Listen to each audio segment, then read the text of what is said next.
Well, it's official. I've been bitten by the Django Reinhardt bug. And for a guitar player, that is a bad bug to be bitten by indeed, because he was potentially, possibly the best guitar player who ever lived. The amazing thing is he did it all with two fingers. Most of you probably know that already. His third and fourth fingers were burned badly in a fire, so he really couldn't play lead with them, but he did everything on his first two fingers. I put a few links in the description below so you can check them out. And be truly humbled. I mean, he was just an incredible player, as you'll see if you haven't heard him before. Now, the lick I'm going to show you, and the lick that I was playing in the outset there, is one that's adapted from his song Ennuyement in 1953. And it uses something called the whole tone scale, where it uses a whole tone idea over a 2-5-1. Now he might have used it just over the 5 chord going to the 1 chord, or over the 7th chord going to a major. But we're going to play it over 2-5-1. So the specific 2-5-1 I'm doing is I'm playing a D minor ninth. By the way, all these chords are in the tab and the link to the description below, as well as the lick.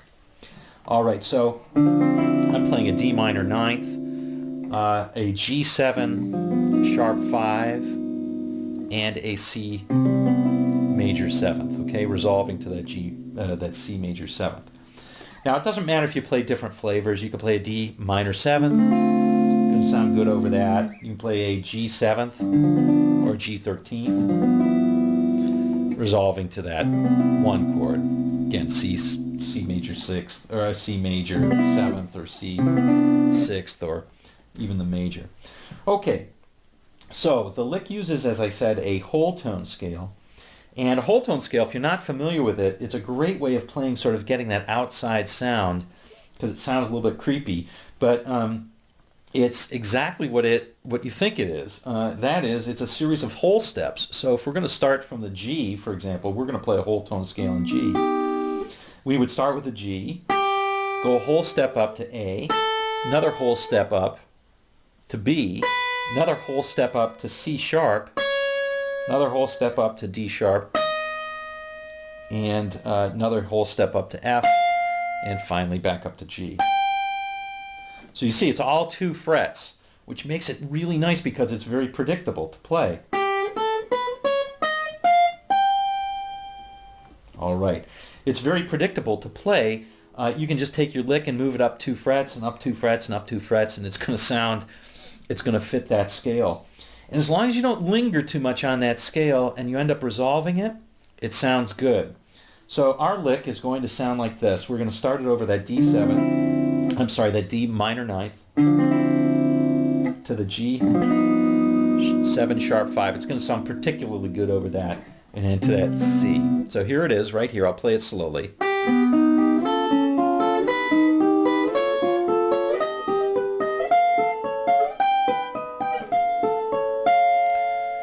And then the resolution to the C. Okay, that whole thing at the end is just really a C major 6th arpeggio. But you can just think of it as all notes in the C major scale, and we'll go through it exactly, okay? So we're going to start down here. The strings that we're going to play are basically this. We're going to, on our first string, we're going to play 3rd fret, 2nd string 4th fret, 3rd string 4th fret, okay? And then our picking pattern is we're going to upstroke on the first string, and then down, down, down on the 3, 2, 1.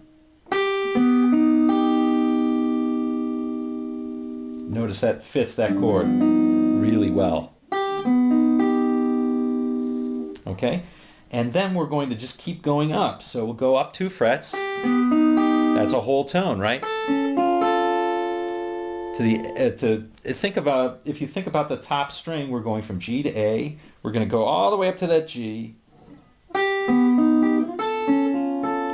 Now we're shifting up to where the first fret's on the 7th, first fret on the 9th, first fret on the 11th, on the 13th, on the 15th, back to the 13th.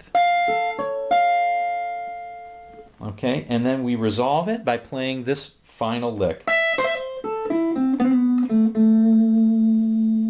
ending on that sixth, which is a nice tone to end up on that for that C major. All right, so this one is, that final lick is we're playing a 12th fret and hammering on, pulling off to the 8th.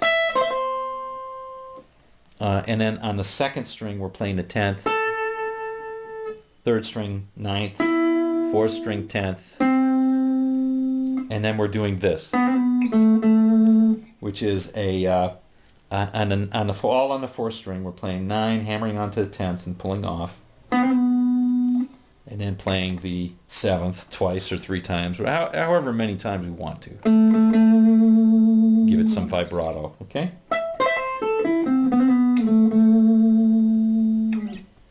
And that's it.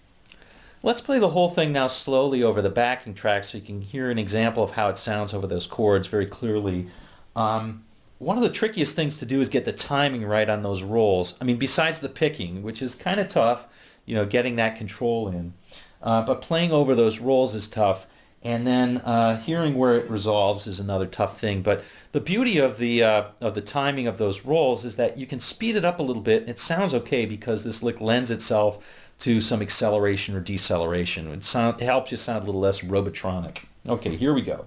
D minor 9, G7 sharp 5, C major 7th. Here we go.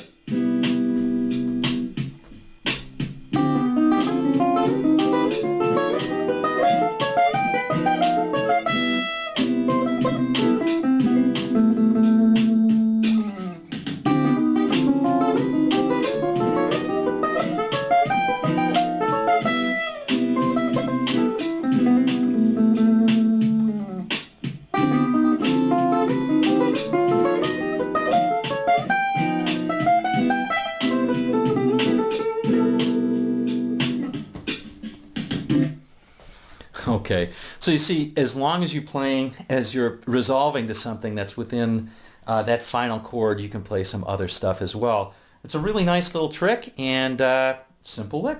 Okay, we'll see you on down the road.